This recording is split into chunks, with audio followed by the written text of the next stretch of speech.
Bibi ko. I love you! Love you, pare. Bibo! BBC Biboy Bibo Confessions.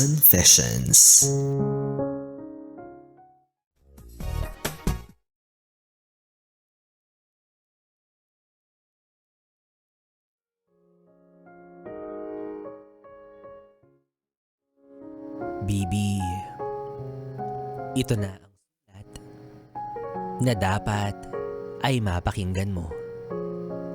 Kasi malay mo, para sa'yo pala to.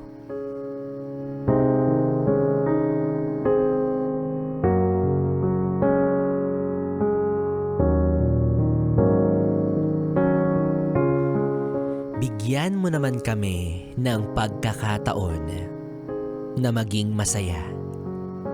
Yung walang agaw, eksena.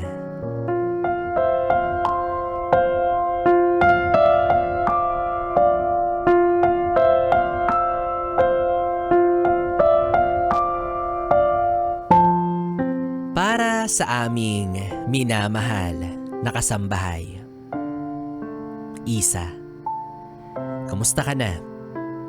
Sana okay ka lang ngayong Labor Day. At feeling ko naman, masayang masaya ka sa trabaho mo dahil masyado kang nagpapabibo. Ako nga pala to, si Jenny, yung amo mong tahimik lang sana ang gusto sa gabi. Pero hindi pwedeng tahimik. Kasi madalas, binubulabog mo kami. Alam mo, Isa, saludo ako sa sipag mo. Lahat ng gawain nagagawa mo. Paglalaba, paglilinis, pagluluto, talagang all around.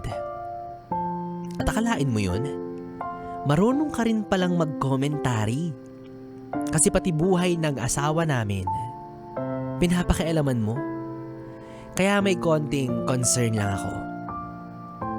Tuwing gabi kasi, kapag medyo sweet moment na kami ng sir mo, alam mo na yun, yung tipong background music na lang ang kulang. Team building kumbaga. Bigla ka namang papasok sa eksena.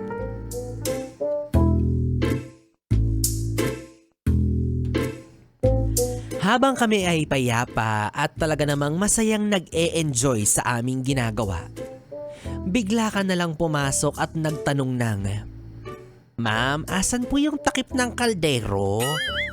Ma'am, patay na po ba yung manok sa freezer?" Isa, 12:00 na ng gabi.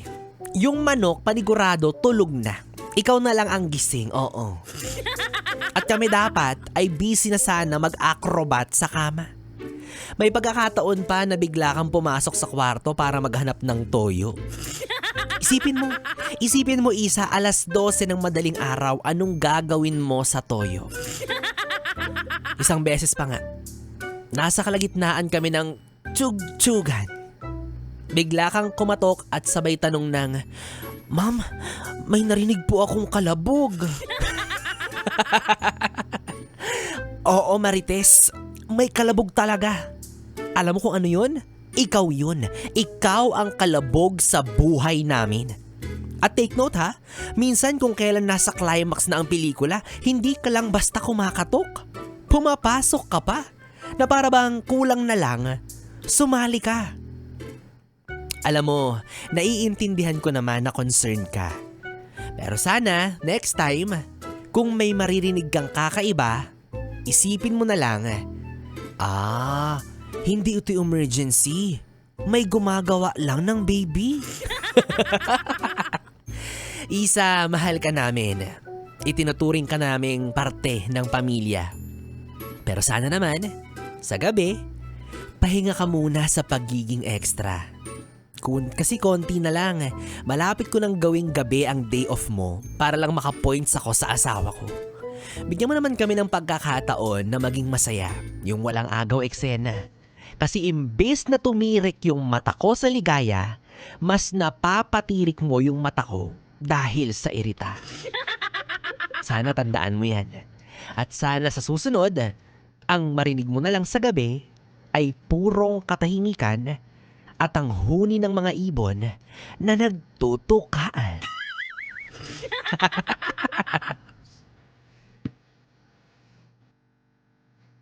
Yes, it's me. Nagmamahal at naiilang. Jenny.